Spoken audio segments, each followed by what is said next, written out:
My summer officially over. Season's around the corner. It's lit. Been waiting long enough. You are Locked On Fantasy Basketball, your daily podcast on fantasy basketball. Part of the Locked On Podcast Network. Your team every day.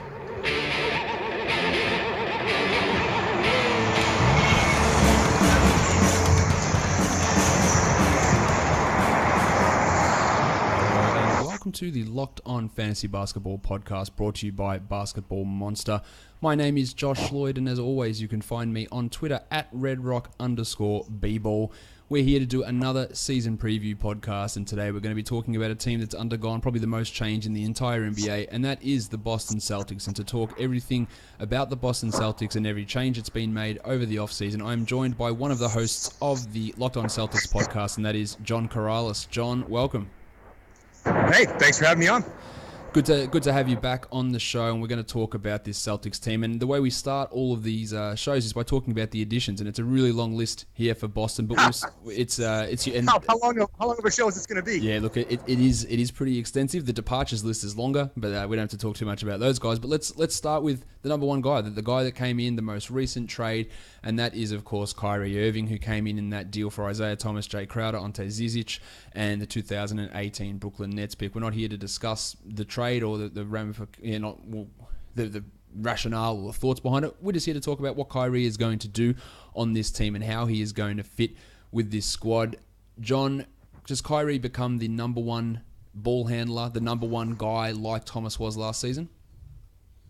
Yeah, I mean, he's going to slide right into that role, and the hope for the Celtics is that he can contribute at that level. I mean, Isaiah had a top 5 MVP season. He had, one of the most electric seasons in Celtics history. So the Celtics are hoping that Kyrie can kind of slide right in. They're very similar players, like to handle the ball a lot, both like to shoot, both like to drive. So Kyrie obviously has his own special talents. And so I think they're hoping that playing him alongside Al Horford especially will unlock a lot about his game. What you said about them being very similar players is something I've touched on quite a bit. Like statistically, their numbers are just they're so the same. Like high efficiency field goal guys, 90% plus free throw players, 6 assists, 25 plus points, hit their threes. Everything about them is very similar. But the one difference between these two guys last season was the amount of trips to the free throw line. And I think that Kyrie coming to Boston will actually be able to up his free throw attempts, because in Cleveland, he was dealing with LeBron having the ball. So that it reduces your drive opportunities or your chances to get to the line. And I think that Kyrie is going to be able to, and Thomas was one of the best guys at getting to the line and in terms of fantasy value from the free throw line, I think he was the number 1 or number 2 guy in free throw percentage contribution. And I think that Kyrie can get to that, because I just do believe that he will attack the rim more, and he'll have more opportunities to have the ball in his hand in that situation. I completely agree with you. I've been saying for the past few days now that I really think that those two guys will actually flip when it comes to free throw attempts. Yep. And again, Al Horford is the key. In Cleveland, when Kyrie was running pick and roll with Tristan Thompson, and more than LeBron, I think this is where his free throw attempts really suffered. Running pick and roll with Tristan Thompson doesn't shoot beyond 5 feet. Thompson is a roll guy. Strictly roll guy, and what that did was it forced Kyrie into a lot of mid-range jumpers. When the big slid over to cut off the lane, the guard went over the top, and Kyrie just settled for jumpers or alley-oop attempts, or he just swung the ball around. And Thompson would either dive to the basket, looking for a pass, looking for an alley-oop, or looking to get an offensive rebound, which is one of his elite skills. Yep. Now you put in Al Horford. Well, yeah, Al Horford is really good at the pick and roll. He recognizes when it's time to roll. But the added dimension, obviously, with Horford is he's a pick and pop guy. He took a lot of threes last year. You look at his shot chart, it's sprayed all over the floor. He'll go into the corner. He loves the above the break three. Now, you can't guard Kyrie the same way. If the big slides over to cut off the lane, Horford's going to pop out. So you have to respect that. That's going to open up driving lanes for Kyrie Irving. The net effect is going to be more drives, more free throws when he gets fouled, more assist opportunities to Al Horford, which means fewer mid-range jump shots, more assist opportunities when help dives in from the corner. So his assist numbers will probably go up a bit. His free throw attempts will probably go up a bit, and his efficiency will probably go up a bit because he's not taking those mid-range jumpers as much. Well, it's interesting you say that because I've got his assist numbers going up a bit. I've got his free throw attempts going up a bit, and I've got his true shooting percentage going up a bit in the projections over at Basketball Monster. And I've got him as a guy that's basically at the end of the first round, like pick 12, pick 13. It's him, Chris Paul, John Wall, and Damian Lillard, who are all in that zone.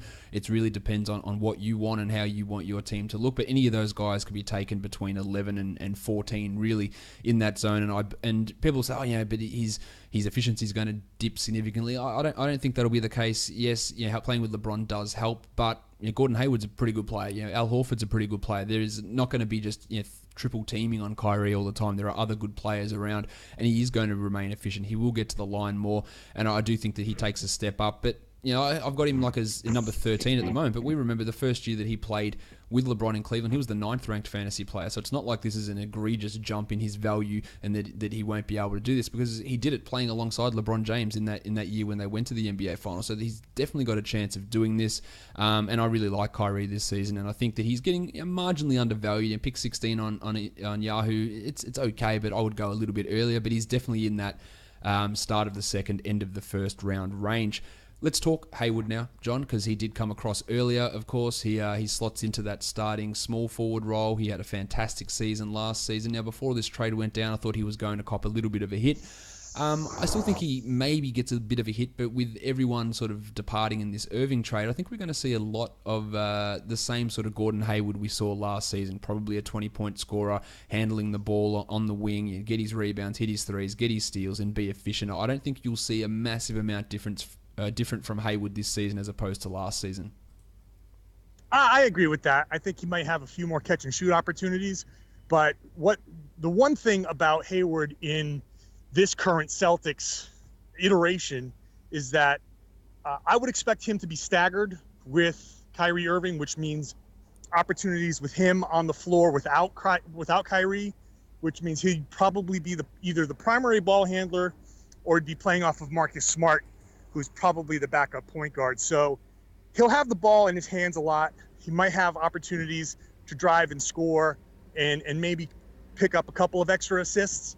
But I can't imagine in this form that he's going to be going off and doing anything way over the top. I think you can expect maybe some incremental improvement with a couple little areas that might improve a little bit. Like I said, the passing. He might get a few more touches against second units, which means he might get fouled a little bit more. But I don't expect a dramatic uptick like in the Kyrie free throw attempts. I just think a little incremental improvement, which when you look at what the Celtics need and what they're going to want from him, they're going to ask him to do a lot. So I wouldn't expect him to rise too much in the fantasy rankings.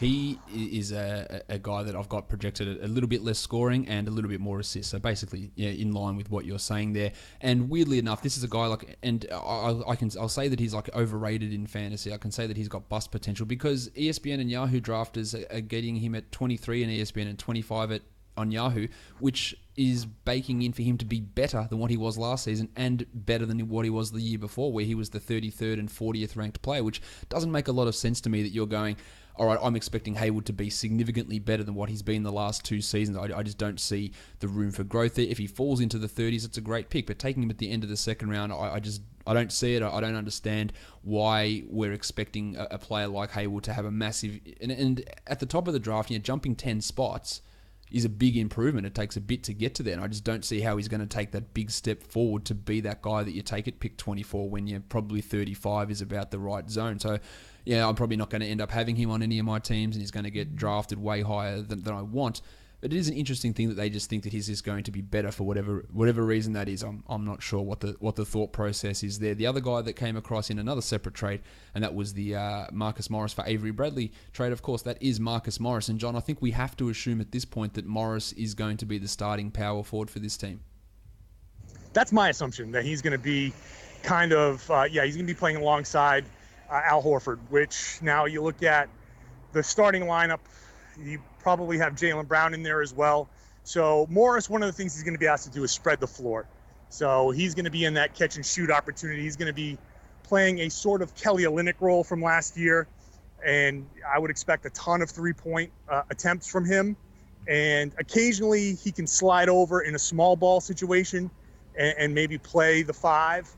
But I would expect him to be kind of a catch-and-shoot stretch 4 primarily for the Celtics. We've seen Morris in Detroit the last couple of seasons, and people who listen to this show regularly will know what I'm going to say here, that he requires so many minutes to actually even be a barely passable fantasy player. Like in 2015-16, he played 36 minutes a game and was the 115th ranked player. He played 33 last year and dropped to 155th. So there's absolutely no way that I can see him becoming the player who is getting drafted at pick 118 on ESPN. That means he's going to have to do what he did for Detroit in 2015-16 and play 36 minutes a night, and he's just not going to see the usage. He's not going to see the minutes. There is absolutely no chance that I want anything to do with Marcus Morris at that spot in drafts. I see very little upside in him. He's just a guy that, yeah, he'll take those threes, but he's just such a small contributor in assists and steals, in blocks. He's not a very strong rebounder. He's not a good efficiency guy in either of the categories. He's okay, but he's below average in true shooting. He's not going to score a bunch. It just seems a nonsensical pick to be picking him there when there's zero upside and, you know, probably 10% chance he even gets to that level of that pick. So I don't understand that one for Morris. Yeah, he will start. He'll do what he needs to do, but in terms of racking up stats, he goes to a significantly worse situation, and he was bad last year in Detroit. So I just don't see that improvement happening. They brought over Aaron Baines as well. I thought that before the Kyrie trade, there was a chance that maybe they might start Baines and play him the Amir Johnson, 18 minutes a game. It doesn't appear like that's going to be happening now, but for a team that, and we all know that the Celtics struggle with rebounding, John, that Baines can come in and do that and do it really well and provide some rim protection. So he's going to be a key piece for this team, but the minutes aren't going to be huge. I would be surprised if they're more than 20, I agree. 25 minutes a game tops. The one thing with him and with Morris you got to watch for is if Al Horford gets hurt. That changes the game a little bit. But in a healthy scenario, I think Baines gets spot starts against maybe teams that have big, burly centers. Maybe he starts against Cleveland because Tristan Thompson has been a bad matchup for Al Horford. So maybe in those situations he gets spot starts, but what's he really going to contribute statistically? He's going to grab some rebounds here and there, but he's certainly not going to be a big time scorer. He's going to get some overflow offense. He's going to get some putbacks, but he'll fill a nice role for the Celtics, who lost a lot of toughness, but fantasy-wise, none of that really matters. No, look, he's going to be that guy that, and we've seen it back in San Antonio when John's just jumping on his Harley there and driving away. Yeah.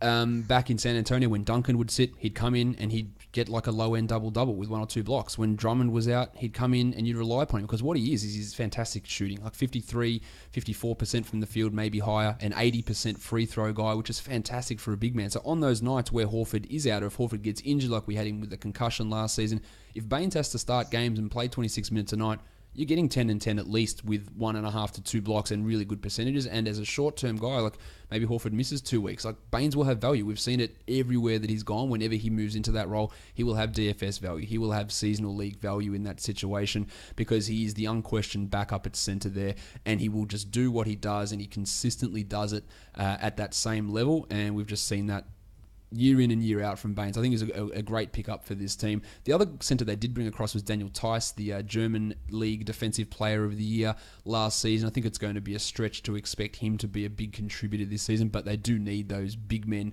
or big men depth because that is the problem with this team. So what have you seen of Tice that gets you mildly interested, or maybe you've seen nothing that you like? Well, I mean, I see a guy who's got the potential to step in a year or two, and once Morris is gone, and once Al Horford, whatever happens with Horford, his contract is up. But I think they're looking to him as a guy who will grow into a role. Now, the one thing about him is they don't have a lot of size, they don't have a lot of toughness, yep. And he's a guy right now who's playing in the Eurobasket. He's doing well. He's got professional experience in a top league. So he's not coming in like any other rookie. And so I would not be surprised if we get more Tice than expected. But is it enough to provide any sort of impact statistically? I think they might lean on him every once in a while, almost like they did with Gerald Green last year in a different role, but he can get a bunch of DNPs, and next thing you know, he's starting. Yeah. And he gets in there and gets like 20 minutes and contributes, and maybe he has a stretch where he gets people excited, and you see people pick him up on a knee-jerk reaction, and then he sits down again. So I wouldn't be surprised if that's the type of season that he had, but I don't think he's going to get a ton consistently, but I still don't have a good read on him yet, because that bench for the Celtics is still a big question mark. A lot of young guys, don't know how a lot of guys are going to shake out. If he kind of draws on that European experience, that Eurobasket experience, and kind of rises above, he might end up being a guy that gets in there and can consistently get 15 minutes a game. The way I look at him at the moment, I like what his per 36 projections look like. Like he could be, I'm talking like 16 and 12 per 36 minutes. He's not going to get that, of course, but nice block numbers, nice steal numbers. He can step out and hit a three. He shot 34%, I believe, last season. I'll just double check that because I did have it up. 33% last season. He hit half a three a game over in Europe across 74 games, so it's a decent sample size. So he can help in that area. He is 25 already, so we're not talking about like a 20-year-old European prospect. So he's sort of getting to his area of prime, but yeah, I think he is an interesting guy to watch if he moves into that backup role. Then at some point, if Horford gets hurt or Baines gets hurt, he can produce similar to Baines at a decent level in limited minutes for those people in deeper leagues, which I think is important. Shane Larkin, do you think Shane Larkin makes the final roster? Well, I mean, right now, yeah, I think he has a good chance because with all the players that they lost, they still have an open spot. Yep. When they signed him, they had 16 players. Now they're down to 14. So I think he has a shot at making it. If there's any sort of injury in the point guard position, they're going to need somebody to get in there, somebody with experience. Because if for some reason Kyrie goes down, I don't know if they're going to look to Terry Rozier to be the backup point guard behind Marcus Smart. Smart slides into that starting spot, and they're going to need some depth. So I think Larkin is there for insurance.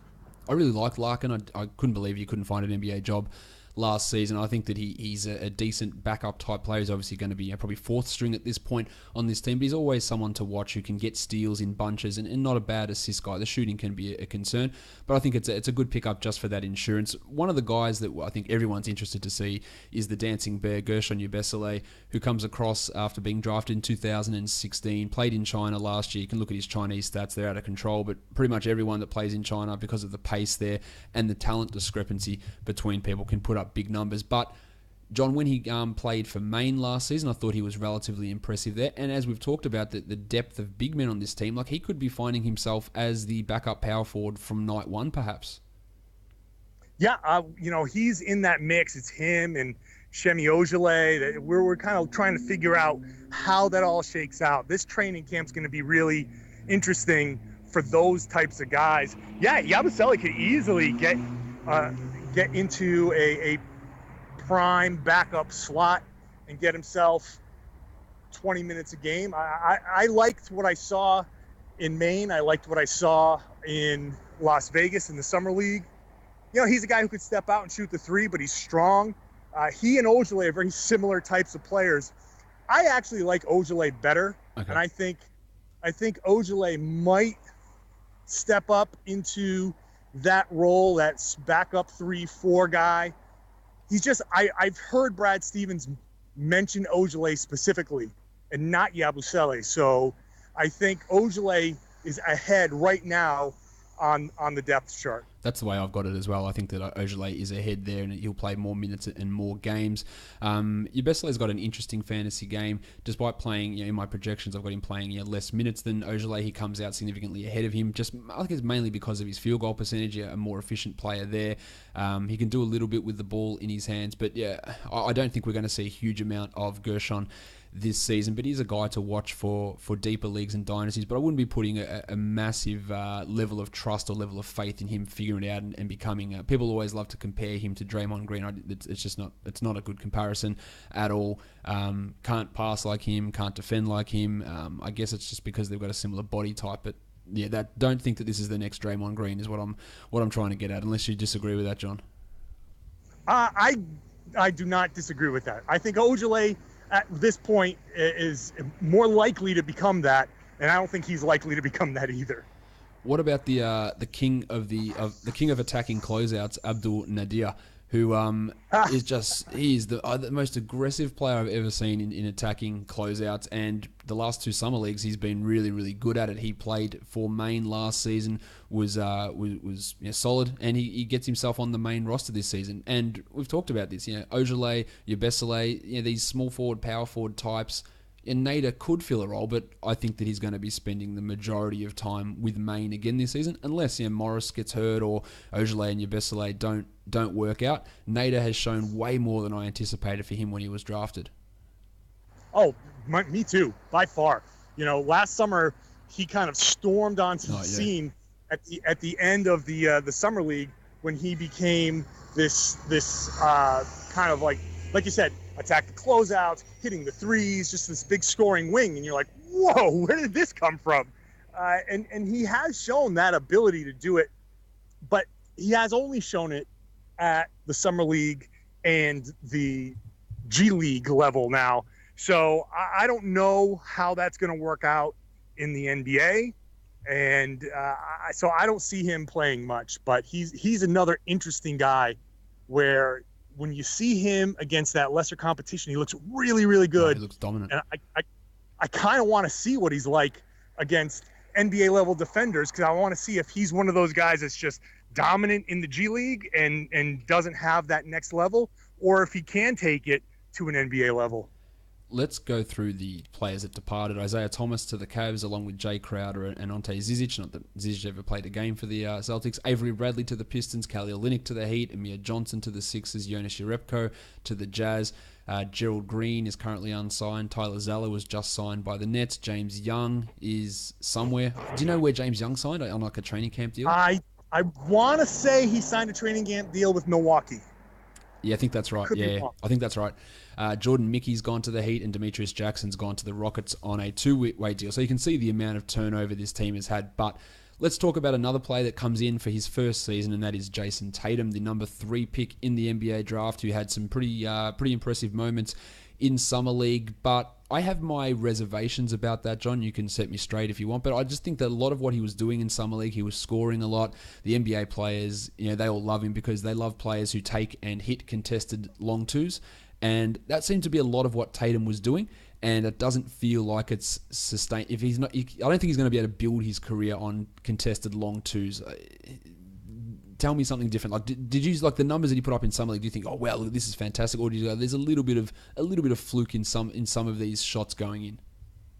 I actually was very encouraged by his Summer League performance, in that the contested step back shots that he hit were not overly athletic. They were more crafty. The footwork that he used to get those shots.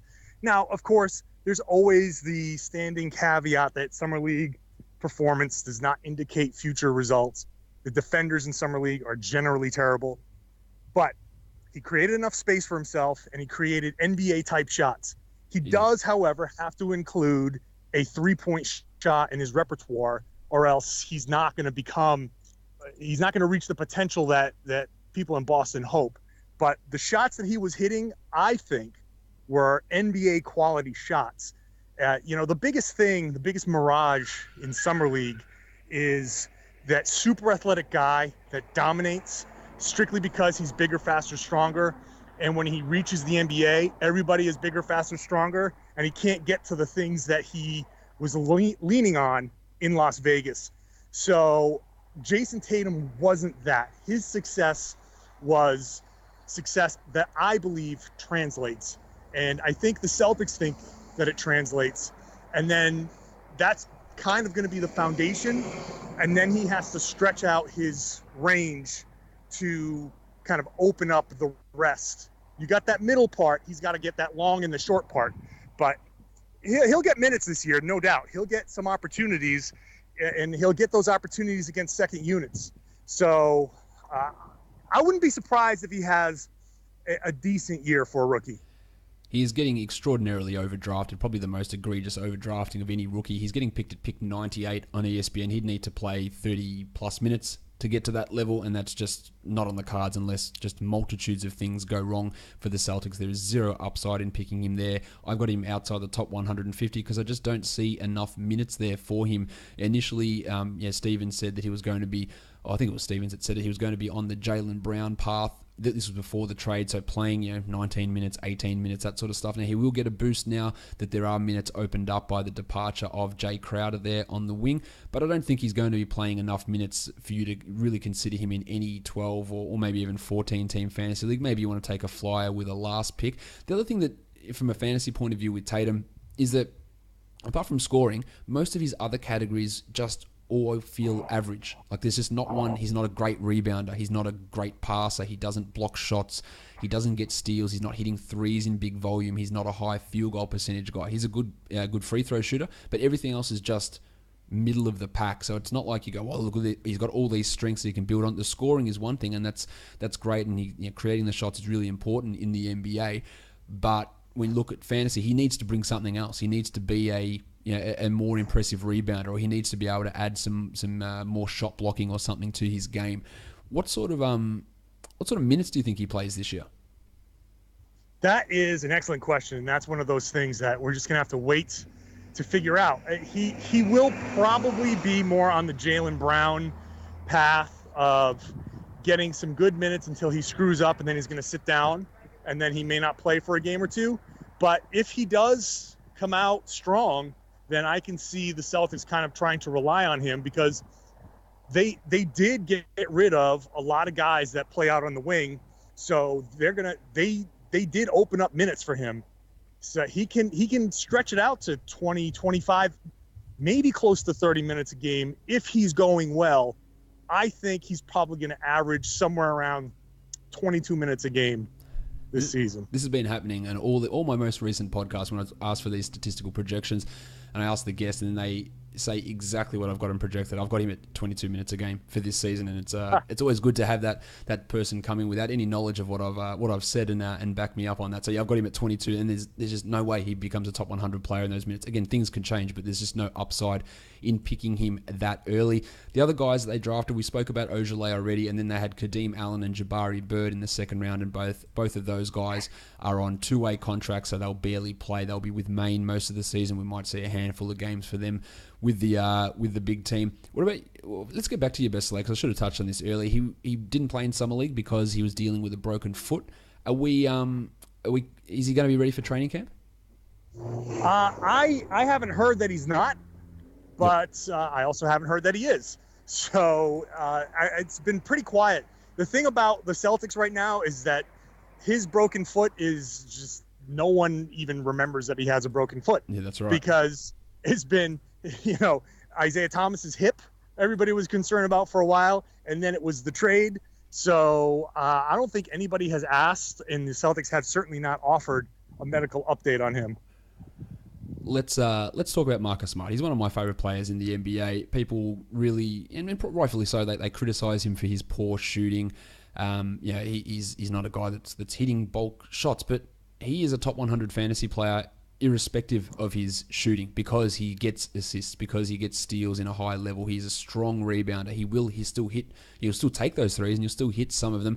So to me, he's getting picked at 110 on Yahoo and 119 on ESPN. That's a huge steal if you can get him at that zone, because even with poor shooting, he can be a top 80 guy. And if somehow he can hit 42% of his shots, then he pushes the top 50. Is there any hope? Because we see sometimes he goes out there and you go, oh shit, like Marcus Smart can shoot now, or what's going on? And then we go through stretches where it's like, no, he can't.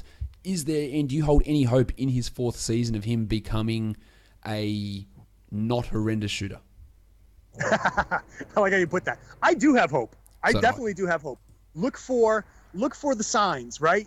What are the signs that there is a good shooter in there? His free throw percentage is actually pretty good. His corner three percentage is actually not bad. So it's the biggest problem with his percentages is basically his shot selection. That he has had a tendency to take heat checks before he's even really hot. Yep. And so he takes way too many above the break threes. And he's also one of those guys who is not afraid to take a heave. So he has, I think, I don't have the numbers in front of me, but he is one of the top heave guys in the NBA last year. So that further diminishes his shooting and makes it look a lot worse than it is. I think somewhere buried in Marcus Smart's game is a pretty decent shooter as the biggest truck in the world rolls by me. I think in there is a decent shooter. Not a great shooter. He's not going to turn into Steph Curry. I'm not going to pretend that he is. But one thing that I noticed last year is that when he had the ball and when he was playing with the ball in his hand as the primary backup ball handler, he did get more selective. His game kind of changed a little bit. Yeah, I agree. And he played off the ball a little too much.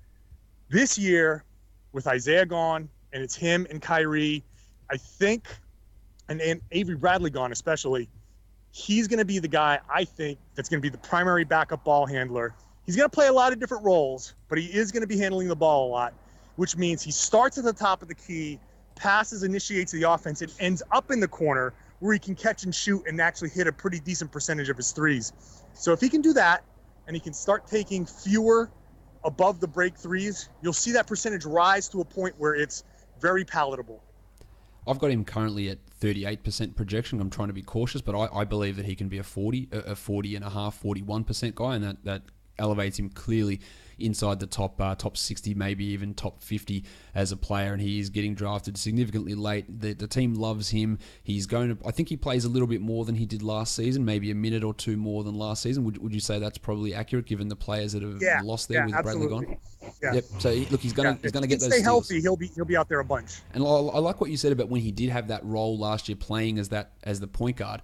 Like, he looked really different. He looked sensational. Because people go, he's a small forward, he's a shooting guard, he's not a point guard. And then he came in and played as a point guard, and people went, oh no, look what he can do. He's distributing, he's running things, he's doing all this stuff. And you go, he's fantastic in this role now.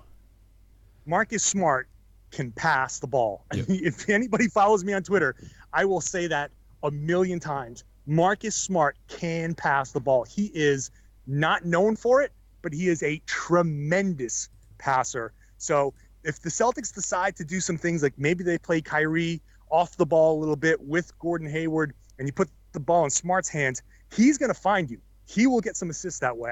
I'm a big Smart guy. I'm a very big Smart guy. I think he's going to have a pretty good season. And it's a contract season. Yes. So he's motivated. No, I'm big on Smart as well, and I think there's just a significant upside in picking him at that zone. Really excited to see what he's going to do, but he's not going to start at shooting guard. Like, what we're going to have is most likely Jaylen Brown starting as that shooting guard. Yeah, that's going to require him to play a lot more than he did last season. I think that most people assume that he is ready for that role, but I don't think that he is an awesome fantasy option, just because similar things I said with Tatum, he just doesn't. He's not going to score in big volumes. He's not going to be a guy that gets assists or steals or blocks in big percentages. He's going to have, or big amounts. He's going to have his field goal and free throw percentage be considerably below average. The minutes will be there, but it doesn't necessarily translate into big numbers. What's one area you think that he can actually improve his game this season outside of just getting more minutes? I think what you're going to see from Jaylen Brown is he's going to have a lot more defensive touches. He's going to probably get more steals. He's probably going to get maybe some more blocks. They're going to look at him as maybe the primary ball handler. The primary defender alongside Kyrie. He's going to be asked, and they specifically had him playing this summer against point guards. So he's going to be a guy that's going to be asked to guard a lot of guards. He's going to be out on the perimeter. So a bulk of his minutes are going to be defensive minutes. And the scoring is basically going to be overflow, catch and shoot type of spread the floor stuff.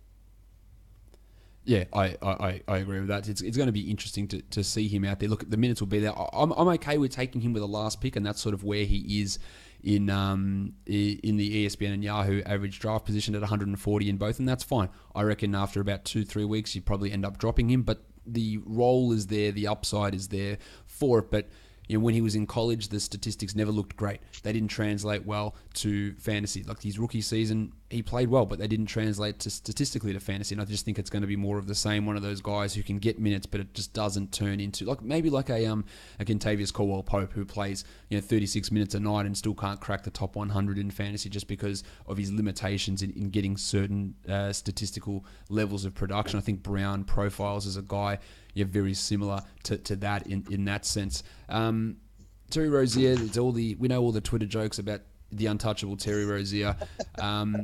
He's shown a bit, when I've seen him out there, a super aggressive rebounder for a guy his size, but we're going to be seeing him as that third string point guard again, and I don't really see a huge room for him to increase his role this season, despite all the turnover. We've still got Kyrie and Smart there ahead of him. I just don't see Rozier starting to play 25 a night. He's another guy. I really honestly can't get a read on him and what the Celtics are going to ask of him. I have a real kind of, it's just fuzzy because they have tried him as the point guard. They have tried him as a shooting guard. He's had sometimes, like he had in the playoffs, he all of a sudden stepped up and had a pretty good performance. He has something in him that can be productive for the Celtics. The question is, well, what does Jaylen Brown do as far as if Jaylen Brown is getting a ton of those minutes? How does that affect what Terry Rozier is going to get? And if Jaylen Brown has earned all that time, then Rozier is probably going to be spending more time on the bench. He has the potential in him to do some good things. He may end up having a better season than anyone expects. He may also end up having a season that's bad enough where the Celtics cut bait and get rid of him next season. So the swath of Terry Rozier's performance is so wide that it's really going to take a couple months to get a good read on exactly what he's going to be. People don't really realize it 100%, but he was horrendous in terms of his shooting last season. Like it was really bad. He was 36% from the field and 32% from three for a true shooting of 46%, and he was a 33% true shooting guy in his rookie season. So he has yet to show that he can shoot with any. We talk about Marcus Smart not being able to shoot. He brings a lot more to the table. Like Rozier is as bad, if not a worse shooter on this team. So there's significant room to grow there, but he is going to be in a role that is capped. I believe this season. I don't really see a massive amount of value for Rozier heading into the. He might crack the top 250 if he's lucky, but I think that might even be pushing it. Al Horford was the big free agent acquisition last season. He gets criticised a lot, and I hate the criticisms that come from. You're 7 foot tall. How come you can't grab any rebounds? It's not as simple as that. It's about and look, the Celtics did get killed on the boards, and some of that's Horford. It's just not his game though. He does other things. Can he, in this team that's probably gotten worse at rebounding this season? Maybe the addition of Baines helps that. Can he improve that, or is his game just going to be more that pick and pop sort of game rather than that crash the glass sort of player? Yeah, I don't think that's going to change. Al Horford is who he is, and the Celtics need Al Horford to be who he is to be successful. Going back to what I said at the start, he unlocks so much because of his ability to play further away from the basket that he's just not going to have some of the same opportunities that other guys would. He's not the best rebounder, even if he was down there, but that's not what the Celtics need. And they're certainly not the type of team that's going to be crashing a lot of offensive boards. They just need to, as a team, not suck terribly as a rebounding team. And the hope is that the added length, they did get bigger in general, that the added length will help some of those long rebounds that really crushed them last season. So I don't think they're going to ask Al Horford to do anything else than he's been doing. He's a guy that they can run the offense through, high post, pass, pick and pop, get out there, stretch the floor.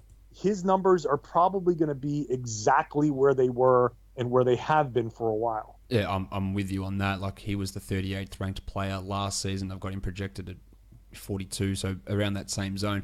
And that's why I don't understand why he's getting drafted outside the top 50 on Yahoo and ESPN with, I guess, more reliance on him in that front court with some of the moves that have gone down. He is an absolute steal if you get him at pick 50. He's got that third round upside and you can get him there. Like in the fifth round, I just don't understand why we're projecting Hayward to have a significant increase and Horford to have a significant decrease in their value. It just doesn't make a lot of sense. But Horford is a great target in that third or fourth round, a consistent big who's going to play minutes, who can average a 1-1, who can score and he can pass and he's hitting threes. He's doing all this stuff. And I talk about being centers being a hard position to find because there just aren't that many who play consistently large minutes. And getting him in the fourth round is brilliant because you're getting yourself an extra round of value there, and he's going to produce big numbers across the board that don't look sexy for a lot of people, but they're doing what needs to be done. And in a rotisserie league especially, his value is really, really important to this team,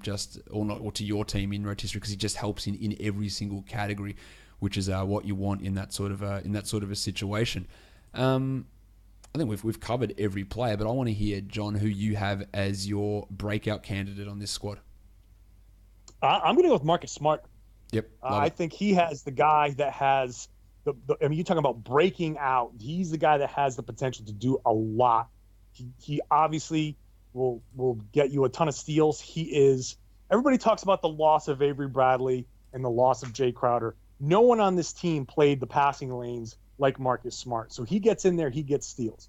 He, like I said before, is a tremendous passer. He's going to get plenty of assists. And just like Al Horford's going to help with Kyrie Irving getting to the rim, I think Marcus Smart is going to learn to get to the rim a little bit more with him, with Marcus Morris setting pick and rolls. And the other thing about Smart is that he says he's lost a bunch of weight. He was playing last year somewhere around 230, 240. He's gotten down somewhere around the 220 range. So that's going to help him be a little bit quicker, turn corners, get to the rim, be a little bit more explosive, maybe attack the basket, improve his free throw attempts. If he can do all of those things and be more selective, you're going to look at a guy who's going to average a lot more points, and he's going to do it a little bit more efficiently. So I think that he's the guy that has the most potential to do a significant amount more than he did last season. Yeah, I'm with you 100% on Smart. I can't believe how low he is being drafted. There's significant upside there. There's top 50 upside. Like, if he has a 42% field goal season, he's a top 50 guy. If they have to play him 33 minutes a night, he's a top 50 guy. There is a ton of value. Yeah, the field goal percentage can be harmful, and it is something that you probably have to pay some attention to. But it's not horrendous. It's not unrecoverable from. It's not Andre Drummond's free throws. It's not DeAndre Jordan's free throws. You can easily recover from Marcus Smart's field goal percentage, and he just strikes me as one of the best value guys at that portion of the draft. I also, as I said, like Horford a lot as a value player, and the bust guys I've already talked about. Hayward is just too high. I think he's fine, but it's too high. Tatum at 98 is ludicrous, and Marcus Morris at 118. There's just no chance to me that those guys are able to return that level of value. Over under, John, Vegas has gone real hard on this. 56.5 they've got the Celtics at. What are you looking at there? That's a significant increase on last season.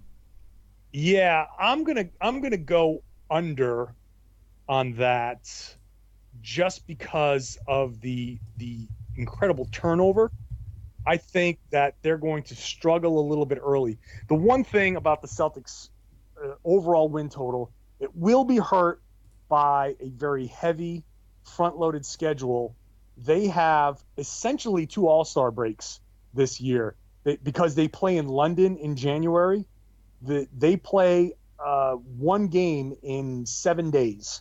So they have a bunch of time off before and a bunch of time off after. And in order to accommodate them going to London, they have to play a lot of their schedule in the first few months. So October, November, December, and the beginning part of January is going to be a very heavy schedule.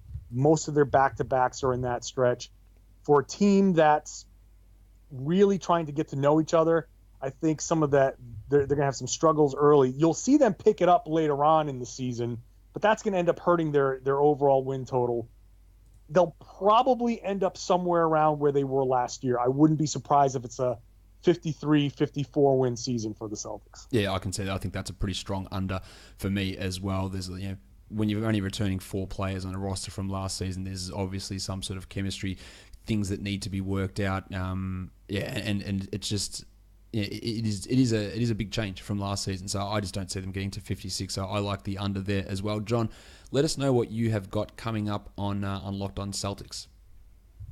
Well, we've kind of wound down a little bit, but I got some cool guests lined up. We're going to be doing some shows in the next couple of weeks. A little bit more Celtics and pop culture, a little bit Celtics and music. So we got a lot of kind of cool guests coming up in the next few weeks.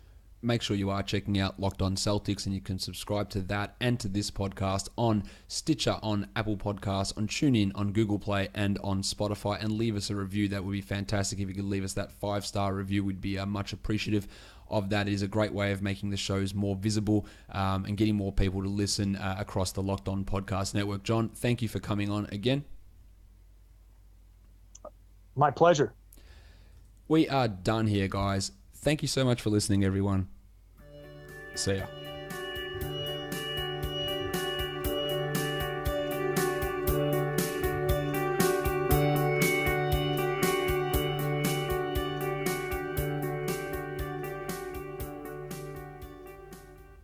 Shane Larkin.